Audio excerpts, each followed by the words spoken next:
मैं कुछ दिन पहले एक मीटिंग के सिलसिले में दिल्ली गया था और एक हफ्ता पहले मैं मुंबई गया था और वहां के दोनों शहरों के जब हालत देखा कि वहां पे कैसा लॉकडाउन है और जब वापस औरंगाबाद शहर के अंदर आया और देखा कि कैसा लॉकडाउन है, तो लोग जब पूछे कि औरंगाबाद से खत्म हो गया है क्या, तो मैं लोगों को यही कहता हूं, कोरोना का डर नहीं है, क्योंकि हमारा यकीन हमारे रब के ऊपर है। जितनी एहतियात हमें करनी चाहिए हम पिछले 4 महीनों से करते आ रहे हैं और यकीनन अपने आप को महफूज रखने के लिए, अपने घर वालों को महफूज रखने के लिए जो भी प्रिकॉशनरी मेजर्स जिसे कहते हैं वो हम लेते आए हैं और इंशाल्लाह आगे भी लेते रहेंगे। मुझे खुशी इस बात की है कि आपने मुझे जिस यकीन और जिस भरोसे के साथ औरंगाबाद जिले का खासदार बनाकर हिंदुस्तान के पार्लियामेंट के अंदर भेजा है। मैं जब भी औरंगाबाद में सरकारी अधिकारियों के साथ मीटिंग होती, हर सोमवार 11 बजे तमाम जितने भी वरिष्ठ अधिकारी हैं उन अधिकारियों की और पदाधिकारियों की एक मीटिंग कलेक्टर ऑफिस के अंदर होती है। मैं वाहिद एक ऐसा नुमाइंदा हूं जो शुरुआत से अगर आवाज उठाता रहा तो मेरे गरीब पान टपरी वालों के लिए, रिक्शे वालों के लिए, होटलों वालों के लिए, कारोबार करने वाले छोटे मोटे जितने भी लोग थे उन लोगों के लिए आवाज उठाता रहा। एक तरफ वो लोग थे जो बार बार ये कहते थे कि अभी कोरोना खत्म नहीं हुआ है, आप खोलने की बात कर रहे हैं। मैं उन्हें यही कहता था कि अगर लोग आप इस वजह से लॉकडाउन कर रहे हैं कि कोरोना से लोग मर जाएंगे, तो हम यहाँ पर एसी कैबिन के अंदर बैठकर ये फैसला कर सकते हैं, क्योंकि हमारे घर भरे हुए हैं, तमाम अधिकारियों के घर भरे हुए हैं, लेकिन वो लोग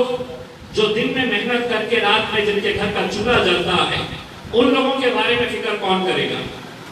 इन 4 महीनों के अंदर जो औरंगाबाद के नौजवानों ने, बुजुर्गों ने, हमारी माएं और बहनों ने जिस तरह का काम किया, यकीन मानिए मैं आज लोगों को यह कहता हूं कि सिर्फ जब ये कोरोना शुरू हुआ था तो ये इल्जाम लगाया जा रहा था कि ये कोरोना शुरू हुआ है, कोरोना फैला है और कोरोना की वजह अगर कोई है तो वो मुसलमान है, क्योंकि ये कोरोना जिसकी वजह से फैला है वो तबलीगी जमात है। ये 1 महीने तक जो पूरे मीडिया के ऊपर जब खोले 2400 घंटे हमें इस तरह से पेश किया जा रहा था कि यानी कि दुनिया के अंदर जो कोरोना फैला है वो मुसलमानों की वजह से फैला है। लेकिन काबिले मुबारकबाद है यही कौम के लोग जो जब सड़कों के ऊपर निकले, ट्रेनों को रुकाए, बसों को रुकाए, गाड़ियों को रुकाए और खाने पीने का जब इंतजाम किए उन लोगों ने न ये देखा कि ये कौन है, ये देखे नहीं कि हम जिसे अनाज दे रहे हैं वो किस जात का है, हम जिसे मदद कर रहे हैं उसका मजहब क्या है। जब पूरे लोग और पूरे हिंदुस्तान के अंदर आप देखेंगे बहुत सारे ऐसे बड़े बड़े लोगों ने सोशल मीडिया के ऊपर डाला है इस बात को कि अगर इस महामारी के दौरान अगर सबसे ज्यादा और सबसे अच्छा काम किसी ने किया है तो मुसलमानों ने किया है।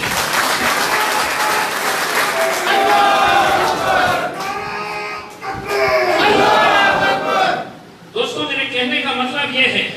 कि एक तरफ हमारे ऊपर यह इल्जाम लगाया जा रहा था कि हमारी वजह से ये बीमारी फैली है और दूसरी तरफ यही कौम जब सड़कों के ऊपर निकली और जब लोगों को मदद करने के लिए आगे आई तो कितने सारे लोग जो ये जहन बना चुके थे कि यही मुसलमानों की वजह से, यही दाढ़ी वालों की वजह से, यही टोपी वालों की वजह से आज कोरोना फैला है। मैं समझता हूँ इन 4 महीनों के अंदर अगर मुसलमानों ने दावत का सबसे अच्छा काम किया है तो दावत का ये काम किया है कि उन्होंने अपने अमाल के जरिए ये दिखाया है कि ये मजहब आपको कैसी तालीम देता है। और इस मजहब के जरिए जो आपने अपना काम किया है, मैं समझता हूं कि हम कितनी भी लोगों को बताएं कि हमारा मजहब क्या है तो शायद उन्हें समझ में नहीं आता, लेकिन उन 4 महीनों के अंदर आपने उनके जहनों में बनाया है कि नहीं, ये कौम है तो वाकई में हमदर्द कौम है, लोगों के साथ खड़े रहने वाली कौम है। इसीलिए मैं आप सबको मुबारकबाद देता हूँ। आज गफ्फार कादरी साहब ने ये प्रोग्राम ऑर्गेनाइज किया है, लोगों को सर्टिफिकेट देने की बात की गई है। जिन जिन लोगों का नाम आया है वो लोगों को सर्टिफिकेट दिए जाएंगे, लेकिन ऐसा नहीं है कि जिन्हें सर्टिफिकेट दिया जा रहा है सिर्फ वही लोगों ने काम किया है। इम्तियाज जलील की जितनी हैसियत थी मैंने उतना काम किया, डॉक्टर साहब की जितनी ताकत थी उन्होंने उतना काम किया, लेकिन कई ऐसे भी लोग थे जो दूसरों को अनाज तो नहीं दे सकते थे, लेकिन उनके लिए दुआएं मांगी और वो भी बहुत बड़ा काम किया। तो वो काम की भी बहुत मायने रखती है कि हम ये सर्टिफिकेट सिर्फ उन लोगों को दे रहे हैं, ऐसा नहीं है कि जिन लोगों ने अनाज बांटा है वो लोग खामोशी के अंदर तहज्जुद के अंदर उठकर जब दुआएं मांग रहे थे सेहत के लिए, गरीबों के लिए, जो बीमार लोग हैं उन लोगों के लिए, तो वो भी एक बहुत बड़ा काम था। और ये सर्टिफिकेट से बढ़कर वो सर्टिफिकेट है जो इंशाअल्लाह आपको हश्र के मैदान के अंदर आपको मिलेगा। ये काम भी बहुत काबिल तारीफ काम था।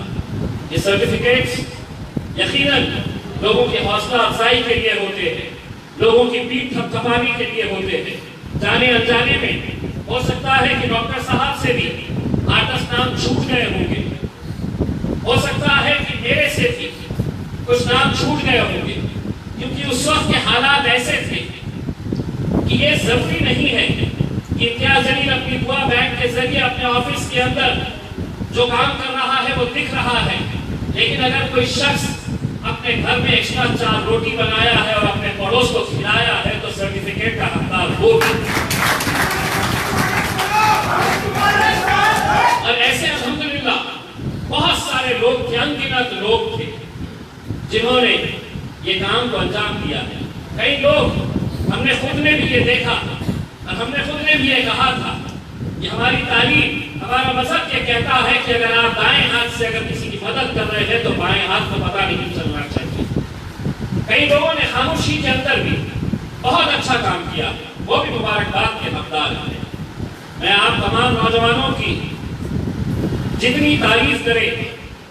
वो कम है। आप लोगों का मैं तहे दिल से शुक्रिया अदा करता हूँ कि आप लोगों ने ऐसे वक्त के अंदर खड़े होकर उन मजबूर लोगों का, उन बेसहारा लोगों का, मुझे आप लोगों को ये बताना है कि जब हजारों लोग जो उत्तर प्रदेश से, बिहार से, झारखंड से, पश्चिम बंगाल से जब यहाँ के लिए निकले तो सरकार ने उनसे ये कहा था कि आप ऑनलाइन फॉर्म भर दो। सोचिए आप, ये एक मजदूर, एक गरीब आदमी जिसके पास ना तो स्मार्टफोन है, वो कहां से ऑनलाइन सबमिशन देता था। उस वक्त जब हमने ये फैसला लिया कि हम अपने दफ्तर बनाएंगे तो तमाम नौजवान जो दिन और रात मेहनत कर रहे थे और जब उन्हें वहां अपने घर जाने का पास दिया जाता था तो मैंने कितने ऐसे लोगों को देखा जो अलग अलग मजहब के थे, अलग अलग धर्म से ताल्लुक रखने वाले थे, लेकिन उन्हें हमने सिर्फ जब वो पास देते थे तो उनकी आंखों के अंदर जो आंसू थे और जो गिड़गिड़ाकर रोकर शुक्रिया अदा करते थे, यकीन मानो उन आंसुओं की कीमत एक सर्टिफिकेट से चुकाई नहीं जा सकती। जिस तरह से एक पैगाम उनके अंदर गया कि हमारे जब बुरा वक्त हमारे ऊपर आया था, जब हम लोग परेशान थे, आज पूरे हिंदुस्तान के अंदर वो लोग गए हैं और अपने अपने गांव में, अपने शहरों के अंदर आपका अपना नाम तो रोशन किए ही है, लेकिन मजलिस से इत्तेहादुल मुस्लिमीन का परचम भी वहां पर लहराए। जिस जमात के ताल्लुक से ये कहा जाता था कि ये फिरका परस्त जमात है, बताइए मुझे ऐसा कौन सा यहाँ पर नौजवान है जो मदद करने के लिए जाता था तो क्या ये लोगों से पूछता था कि तुम्हारी जात क्या है, तुम्हारा धर्म क्या है, तुम्हारा मजहब क्या है? उस वक्त सिर्फ ये देखा जाता था कि जरूरतमंद कौन है और किसे मदद करनी चाहिए, और वो काम आप लोगों ने किया है। आप लोग मुबारकबाद के हकदार हैं। गफर हाफिज साहब ने बताया है कि धीरे धीरे अब हम लोग हमारी नॉर्मल जिंदगी की तरफ लौट रहे हैं।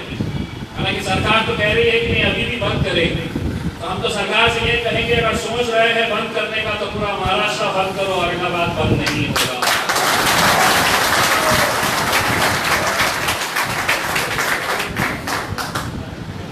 हुकूमत आपकी होगी वहां पर, लेकिन सरकार यहाँ पर।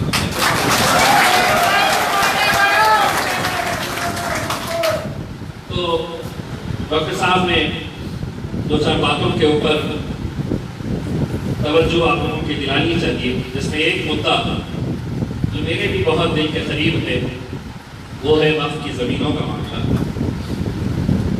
बिल्कुल सही बात है। बहुत अफसोस होता है जब मैं जालना रोड से गुजरता हूँ और ये सभी लोग जानते हैं कि पूरा जालना रोड जो है वो वक्फ की जमीन है, लेकिन वहां पर बताइए कितने हमारे जरूरतमंद लोग वहां पर उस जमीन के ऊपर पेड़ कर रहे हैं। आप लोगों को मालूम होगा कि क्रांति चौक के ऊपर जब हमने आंदोलन किया था, ये जानते हुए वक्फ बोर्ड के पूरे अधिकारियों को हमने लेकर गए थे वहां से बोर्ड उठा कर फेंका था। हमारे पूरे कॉर्पोरेटर्स हमारे साथ में थे, पूरे कॉलम तोड़ डाले थे भाई साहब ने गिरा के। तो हर चीज करने के बाद हमारे हिस्से क्या लगा? वहां पर हमारे ऊपर केसेस रजिस्टर किए गए, वो केसेस आज भी चल रहे हैं। बाद में पता चला कि वही वक्त के अधिकारी, वही वक्त का जो बोर्ड है, वो लोग मिलकर साठ-गांठ कर लेन देन कर दोबारा फिर वहीं पर बिठा दिया गया। एक और प्रॉपर्टी का हमने काम रुकवाए थे जालना रोड के ऊपर, जहाँ पर एक गंगा सेठ को वो बेच दी गई थी। मुझे फख्र है इस बात का कि 48 घंटों के अंदर मैंने वो काम रुकवाया था। ये कहा था कि अगर नहीं रोकेंगे तो हम आकर रुकवाएंगे। आज जालना रोड के ऊपर कैलाश पेट्रोल पंप, जहाँ पर एक बहुत बड़ा मॉल तैयार किया गया, बहुत बड़ा मॉल तैयार किया गया। एक एक दुकान की कीमत वहां पर 1.5 करोड़ रुपया। जमीन किसकी है? वक्फ बोर्ड की जमीन है। हमारे सामने दो बातें हैं, या तो अपनी इस जायदाद को लुटता हुआ देखे और खामोश बैठे, या एक ताकत बनकर खड़े रहे और लड़े। मैं चाहूंगा, मैंने डॉक्टर साहब से की दोपहर में, जब डॉक्टर साहब ने ये बताया, मैंने उनसे ये कहा डॉक्टर साहब ये काम हमें बिल्कुल एक अच्छे तरीके से, प्लान तरीके से, जो अच्छे नौजवान हैं जिनको जमीनों के बारे में मालूमात है, जो अपना वक्त दे सकते हैं, अगर अच्छी टीम अगर तैयार की गई तो यकीन मानिए एक बहुत बड़ी ताकत हम बना सकते हैं। हम दूसरे शहरों के बारे में तो नहीं, लेकिन औरंगाबाद शहर के अंदर डॉक्टर साहब एक बार हुक्म दे दो, वक्फ बोर्ड के अंदर भी हल्ला बोल किया जाएगा। जो सीधी उंगली से नहीं मानेंगे, उंगली टेढ़ी की जाएगी। ये सब आज इसलिए करना जरूरी है कि जब मैं देखता हूं वहां पर एक गन्ना से 1.5 करोड़ रुपए की दुकान खरीद कर राज क्रॉप स्टोर किसकी जमीन पे है? कैलाश बाफना। दूसरा तनवानी साहब के भाई उनके साथ एग्रीमेंट करके ये जमीनें हमारी हैं, लेकिन अफसोस इस बात का है कि हम अपनी आंखों के सामने इसे डूबता हुआ देख रहे हैं, लेकिन हम बेबस हैं क्योंकि बेचने वाले और पूरे इसको बर्बाद करने वाले कोई गैर नहीं, हमारे अपने ही हैं। और अगर हमको एक ताकत बनकर खड़े रहना है तो इन सबको बताना पड़ेगा, हमें ये जायदादें वापस लेनी पड़ेगी। मैंने डॉक्टर साहब से ये कहा कि इसका नेतृत्व आपको करना है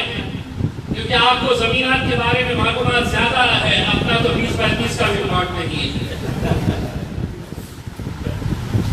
दूसरी बात यह है कि मजलिस के ताल्लुक से जो सोशल मीडिया के ऊपर ये बात चल रही थी कि आज पोस्ट का भी डिस्ट्रीब्यूशन होना है, नदीम हमदानी साहब पतंग लेकर डांस करना शुरू कर दिए थे। ये जो पोस्ट के ताल्लुक से हमने आज तक जब भी कोई अहम फैसले है, वो अहम फैसले भले ही हम आपस में डिस्कस करके करेंगे, लेकिन जब तक हमें असद साहब की तायीद नहीं मिलती है, असद साहब ये बताते नहीं, और इसी दौरान हमारी चर्चा होते वक्त एक बात सुझाव आया है जो हम आपसे पूछना चाहते हैं कि हम उसके ऊपर अमल करेंगे कि अगर आज हम पोस्ट देते किसी को, 4 महीने के बाद अगर इलेक्शन होना है महानगर पालिका और वही पोस्ट होल्डर था कि मुझे भी टिकट देना है, तो हम ये सोच रहे हैं जो पदाधिकारी, हम ये सोच रहे हैं कि जो पदाधिकारी पोस्ट लेगा वो टिकट नहीं लेगा।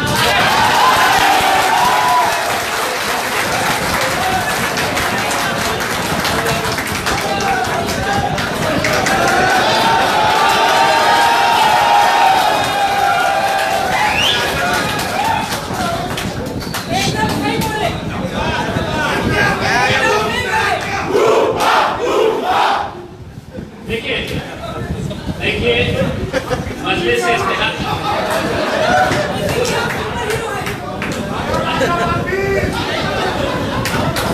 शोएब भाई का कहना है अब पोस्ट किसी को भी दे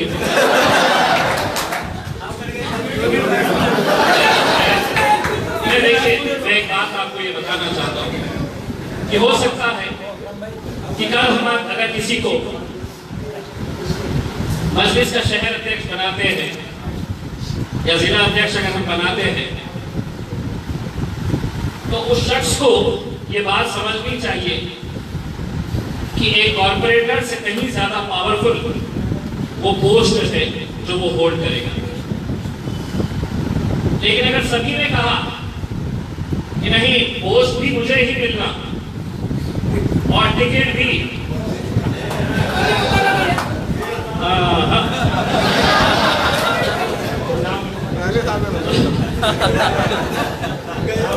दिक्कत है, मुझे मालूम है कि दिल्ली में आप मेरे बारे में क्या सोच रहे थे। तो बोल दिया सामने लफड़े बुला लिए होते।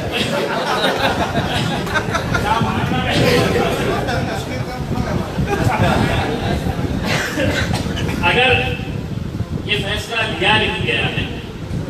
लेकिन अगर मेजॉरिटी अगर इसकी तारीफ में है तो हाथ ऊंचा करके ताली बजा दे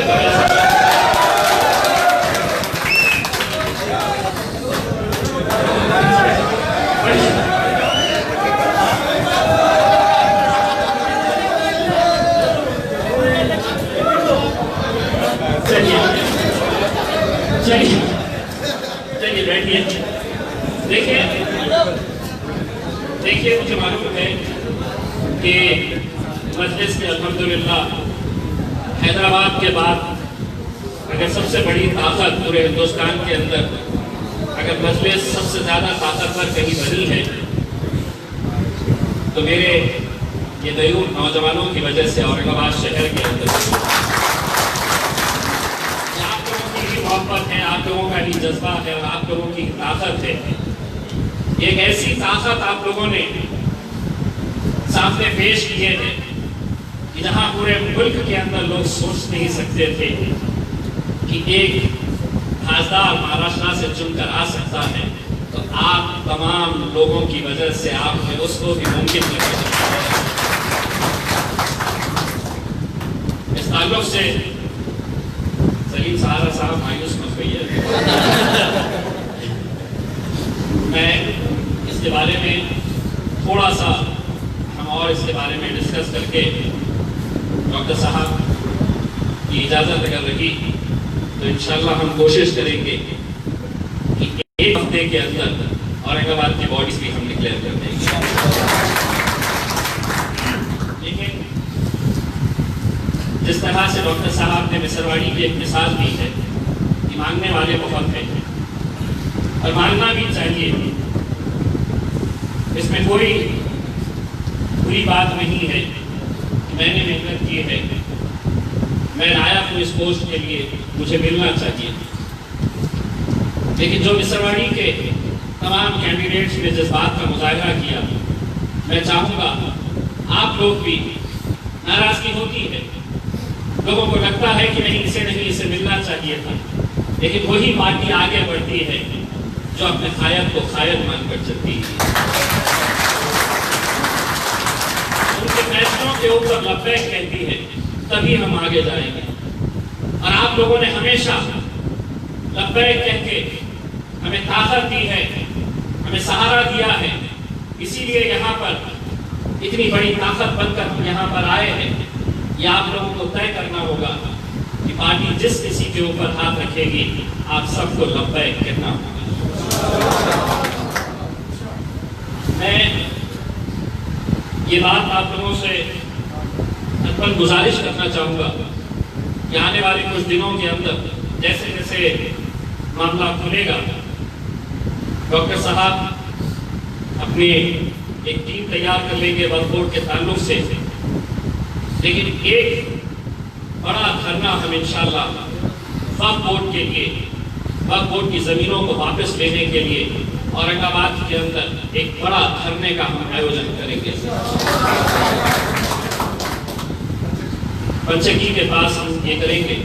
दूसरा, लाइट के ताल्लुक से जो बिजली बिल माफ करने के लिए जो एक आंदोलन महाराष्ट्र के एक ही दिन एक ही वक्त महाराष्ट्र के जिले में, गांव में, बड़े बड़े शहरों के अंदर सरकार को निवेदन दिया गया था, मुझे यकीन है कि इतना प्रेशर बनने के बाद कहीं ना कहीं तमाम लोगों को इसकी राहत जरूर मिलेगी और इसका क्रेडिट भी जाएगा गफ्फार कादरी साहब और उनकी पूरी टीम को, अंजाम दिया, बहुत अच्छे तरीके से उसको ऑर्गेनाइज किया है। बस यही चंद बातें आप लोगों से कहने के लिए यहाँ पर हम हाजिर हुए थे। इंशाअल्लाह और मुलाकातें होते रहेगी।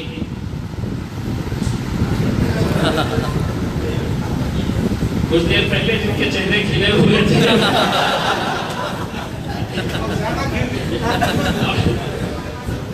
खैर, मुझे मालूम है कि जो भी फैसला होगा वो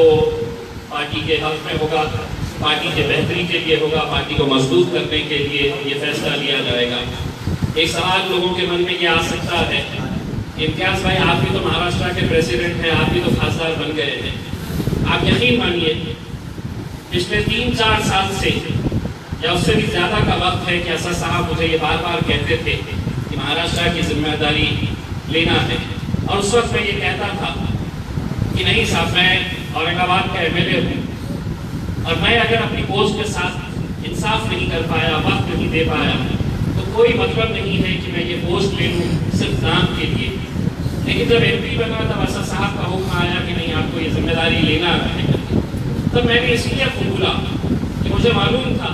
कि मैं सिर्फ एक महाराष्ट्र का मजलिस इत्तेहाद और मुस्लिमीन का अध्यक्ष बोल के नहीं है, मैं आज अल्हम्दुलिल्लाह चाहे वो कांग्रेस का मुसलमान हो या राष्ट्रवादी के अंदर हो या किसी और पार्टी के अंदर हो, मुसलमानों की नुमाइंदगी करने वाला सिर्फ एकलौता एक खासदार है जो उस वजह से मैंने ये कबूल किया था। बस आप तमाम लोगों से एक बार फिर से मैं गुजारिश करूंगा कि हो सकता है कि इस पूरे इसमें कुछ लोगों के अगर नाम रह गए हैं तो आप अपना नाम दर्ज कराइए, डॉक्टर साहब के पास बताइए। इसके लिए किसी को नाराज होने की जरूरत नहीं है कि मैंने भी काम किया था, मेरा भी नाम छूट गया है। मकसद सिर्फ यही है, आप तमाम लोग इसके हकदार हैं मुबारकबाद के। आप सभी को बहुत बहुत एक बार फिर से मुबारकबाद पेश करता हूँ। बहुत बहुत शुक्रिया। वाह।